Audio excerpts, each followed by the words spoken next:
Dustin Poirier, Michael Chandler, that is, I mean, what a fight. Sensational matchup. Both guys hunting for another title fight. That's what that is there. Again, you got to fight the people that you got to fight, just like Vittori and Whittaker. You know what I mean? It's like one of those fights. They both fought for the belt kind of recently. They're both top of the food chain lightweights, but they both want to fight for the belt and they want to be involved in the biggest fights ever or possible. So I love it. I love the matchup. Early prediction from you, Harrington. How do you think that goes? Dude, you just throw me right into on the spot here. Because I was going to say, because it's New York, something screwy is going to happen, right? Because it's a fight we've wanted for a very long time, and New York just screws up these fights somehow. But I don't see the path to that for either of these men. I mean, I don't know. I find it very hard to bet against Dustin Poirier, right? In any fight, in just about any fight. And I mean, I don't have that same fear against Michael Chandler. I can't give you a technical reason as to why. I don't know where Poirier is better. I mean, probably the range boxing Poirier would have to be better. But I mean, the wrestling is a big factor. Power is a big factor. I still think I'm going to say Poirier by decision. Yeah, I mean, Poirier's got more experience, I believe. I think if you're looking for advantages, you'd give Chandler an advantage in wrestling.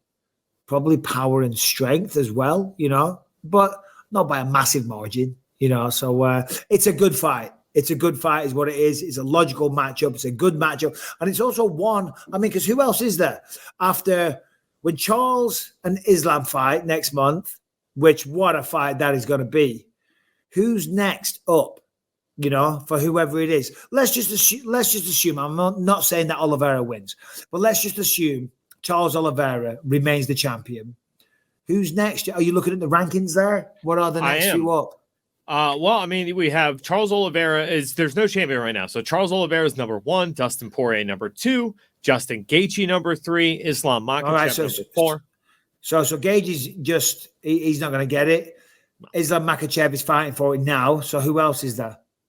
Chandler, Beneil Dariush, and then it gets down to Rafael Fiziev and Rafael Dos Anjos, Matthias Gamrot, Arman Tsarukyan. Dos Anjos, love the guy, but it ain't going to be Dos Anjos. He said that himself. Yeah, did you hear that? He did. Okay. Yeah, I did. Yeah, and I thought it was very honest and open to him. What was the actual quote? He said, "I'll be fighting the best of the best of the best. I'll be fighting contenders, title challengers, title eliminators for the last God knows how many years. Now it's time for me to step back and just take on some guys more of my own age that weren't contenders." Something along those lines. I'm paraphrasing, of course, but I believe it was words to those effect. Yeah, it was something that. No, I'm looking for the actual title for the actual quote here, but I believe it was, "My title run is over. I would like to fight fighters to preserve my legacy," or legacy fight. Yeah. There you go. That was it. And he's right. Dos Anjos, he's a guy that doesn't get enough credit. He was a champion at 155, fought for the belt at 170, fought Colby Covington, Leon Edwards. Who else? I mean, it was just killer after killer. Kamaru Usman, Colby Covington, Leon Edwards. There was a few others, all back to back. Do you know what I mean? If you want to talk about a guy that has no fear, that really will step in the cage with anyone in his weight class, Rafael Dos Anjos, man, he doesn't get spoken about enough. Of course, he would have done when he was the champion. And hey, this sport is very much, what have you done for me lately? I get that. But I wouldn't be surprised to see Dos Anjos in the Hall of Fame one day, because he certainly deserves it. The tenure, the body of work, the opponents, the wars that he's put on. Yeah, Dos Anjos is the man. Love that guy.